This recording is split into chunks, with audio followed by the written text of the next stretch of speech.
Sadly, the weather in Blackpool is bad and getting worse. The forecast is for winds to start exceeding 60 miles an hour. At the moment they're running at 50 miles an hour consistently, which means the waves are coming over, there's sand coming over, blowing off the beach. The conditions there are verging on apocalyptic. So, although here the conditions aren't too bad, we've got high winds and a bit of rain gusting through, and you probably could get a bit of a start going. The prospects are not good, and it was a decision that was taken, very much with gritted teeth. But for the safety of the spectators, safety of the riders, which are paramount to an event like this, we had to take that decision, which when we look back on it, I'm sure it will be the right one.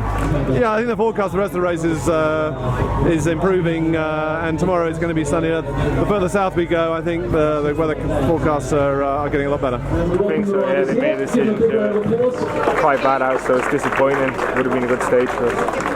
Looking forward to a bit of crosswinds, but I think it's a bit more than that really today. So safety is the main issue. It's not worth going out there and breaking ourselves for. It's disappointing, but you just got to respect the police decision really.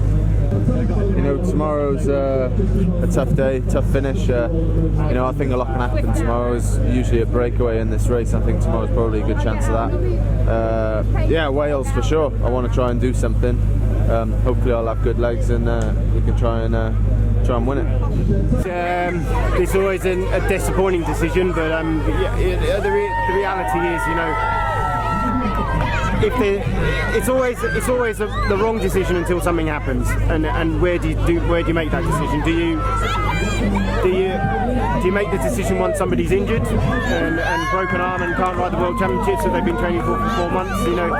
It's a hard one. I mean, I've heard the conditions are unrideable at the finish, so if they're unrideable, then there's no point riding down to the finish and then stopping the race there. I mean, but yeah, it's always hard when you're sat in a nice sheltered area like this. You think, well, it's not that bad, but if the waves are coming over the front onto the finishing line, then I've ridden Mercia where winds come through in Tour of Mercia, and I've been in a line coming off a mountain and 4 riders in front of me have been blown off the road.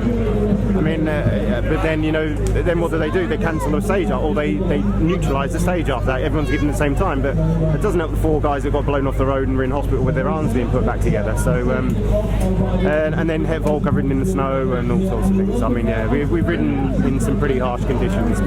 Would they hold a football match in this? Probably not, and there's no danger there. We